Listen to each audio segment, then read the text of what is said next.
बिहार में लगातार क्राइम हो रहे हैं। कल भी जिस तरीके से भगत ने गोली मार के हत्या कर दी गई, तो क्या कहते हैं? देखिए, ये चिंता की बात है और अगर एक भी ऐसी घटना घटती है तो वो जरूर सरकार को सवालों के घेरे में खड़ा करती है।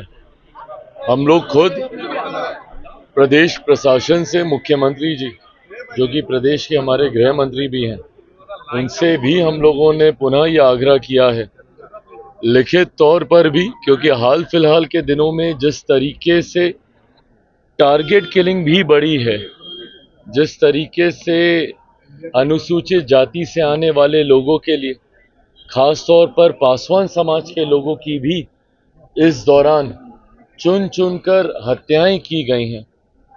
उसके अलावा भी शहरी इलाकों में भी जिस तरीके से घटनाएं यहाँ पर एकदम से बढ़ी हैं, ये यकीनन सरकार के लिए चिंता का विषय है। मुख्यमंत्री जी से भी ये आग्रह हम लोगों ने पुनः किया है कि इस बात को नियंत्रित करने की जरूरत है।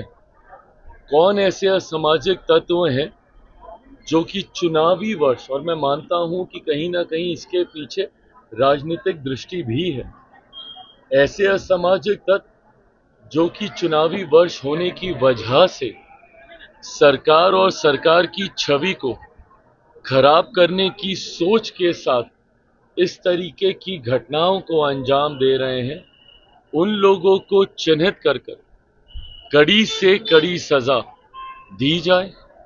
हम लोगों ने भी स्थानीय प्रशासन, अलग अलग जिलों में जहां जहां पर भी इस तरीके की घटनाएं हो रही हैं, वहां पर एसपी हो, स्थानीय प्रशासन के लोग हो, उनसे बात कर तुरंत ऐसे लोगों को चिन्हित कर कड़ी कार्रवाई करने का हम लोगों ने भी बात किया है।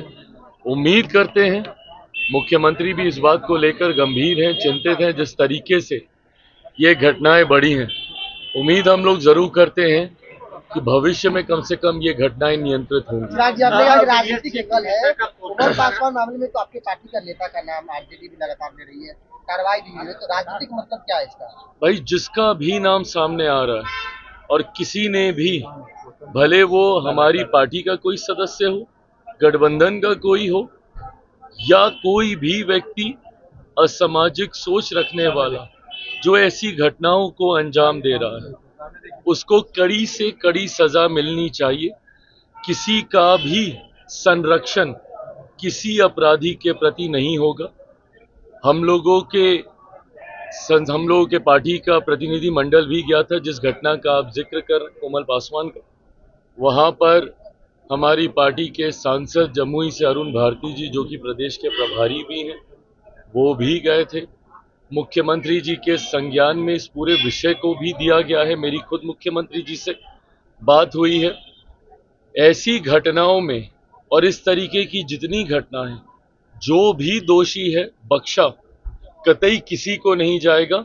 कड़ी से कड़ी सजा सबको होगी। बट हाँ, भविष्य में ऐसी घटना ना हो, इसको लेकर भी हम सब लोग चिंतित हैं, उसको लेकर भी हम लोग प्रयास कर रहे हैं। मुख्यमंत्री को नॉन सीरियस मुख्यमंत्री बताया जा रहा है। कहा जा रहा है कि मुख्यमंत्री अब सीरियस नहीं है, राष्ट्रगान पे हरकतें करते हैं और देशद्रोह का उन पे केस होना चाहिए। नॉन सीरियस मुख्यमंत्री, अपराधी घटनाएं हो रहे हैं और कुछ बोलते नहीं है। बिहार दिवस में 4 मिनट। देखिए, मुख्यमंत्री को इस तरीके से व्यक्तिगत तौर पर उनके ऊपर आरोप लगाना, उनके बारे में बोलना, मैं नहीं मानता कि राजनीतिक दृष्टि में ये सही है।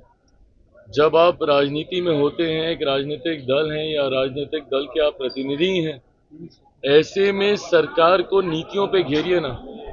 लॉ एंड ऑर्डर के विषय पे मैंने कहा ही कि भाई, ये सरकार के लिए चिंता का विषय है। बिहार में हम लोग सरकार का हिस्सा नहीं है, हम लोग के पास वो संख्या नहीं है कि हम लोग सरकार का हिस्सा होते। हम लोग और मजबूती से अपनी बातों को हम लोग रखते, जिस तरीके से केंद्र में हम लोग सरकार का हिस्सा हैं। पर हाँ, अगर कोई नीतिगत विषय पर आपको ऐतराज है, इन बातों को आप रखिए, मजबूती से रखिए। सरकार जवाब देने के लिए तैयार है, सरकार को जवाब देना भी होगा। पर ऐसे में मुख्यमंत्री के स्वास्थ्य को लेकर व्यक्तिगत आरोप प्रत्यारोप करना उनके ऊपर, मैं नहीं मानता कि ये सही है। मौलाना दावते मदनी इफ्तार का कई आयोजन मुस्लिम आपने संगठन किया ने है बैकआउट और किया है आपके और सारे नीतीश मुस्लिम कुमार के इफ्तार संगठनों पार्टी ने का। आपका और सीएम नीतीश के दावते इफ्तार का बाइकआउट किया है। देखिए, मैं मदनी साहब का बहुत सम्मान करता हूँ, आदर करता हूँ। उनसे पुराने संबंध हम लोगों के रहे हैं। ऐसे में मैं जानता हूँ कि उनकी अपनी चिंताएं हैं, जिसको लेकर उन्होंने इस तरीके का फैसला लिया है।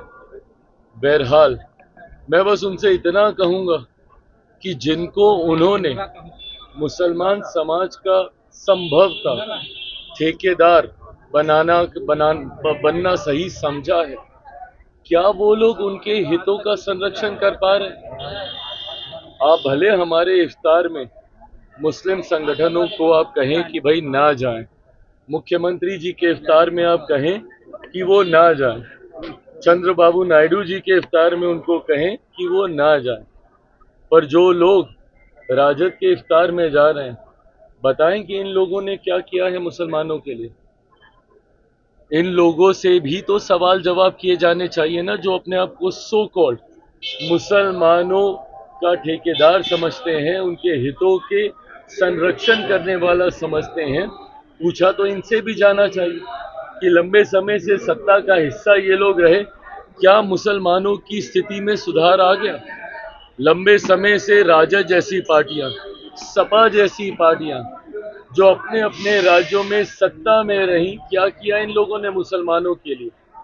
अगर मैं अपनी बात करूं, मेरे नेता, मेरे पिता आदरणीय रामविलास पासवान जी ने तो अपनी पार्टी तक को समाप्त कर दिया था मुसलमान को मुख्यमंत्री बनाने की। राजपूत मामले में सीबीआई ने डिस्क्लोज कर दिया सारे मैटर को। सुशांत सिंह राजपूत मामले में सीबीआई ने मैटर को डिस्क्लोज कर दिया गया है पूरी तरीके से। आपको सोसाइटी सीबीआई के द्वारा क्लोजर रिपोर्ट सबमिट कर दी गई और जिसमें अंतोगत्वा सुसाइड ही बताया गया है।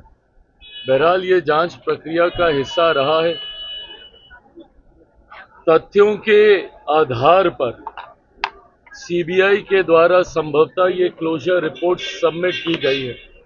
जिस वक्त ये घटना घटी थी, उस वक्त भी मैंने कहा था कि अगर समय बीतता है और जल्द कार्रवाई नहीं होती, संभवतः तथ्यों के साथ छेड़खानी की जाती है, उनको मिटाने का, उनको बदलने का प्रयास किया जाता है। उस वक्त भी मैंने आग्रह किया था कि हम लोगों को जल्द से जल्द सीबीआई को ये केस सौंपना चाहिए। स्थानीय प्रशासन पर कई तरीके के सवाल उस वक्त खड़े हो रहे थे। अब तथ्यों के आधार पर या तथ्यों के अभाव में सीबीआई ने अपनी क्लोजर रिपोर्ट सबमिट कर दी गई है। मुझे लगता है कि अगर परिवार या कोई और जो उनसे जुड़ा हुआ है, जिनको शायद और कोई जानकारी है, अगर वो सामने रखते हैं तो संभवतः मैटर आगे बढ़ेगा। नहीं तो सीबीआई ने तो अपनी रिपोर्ट अब सबमिट कर दी है।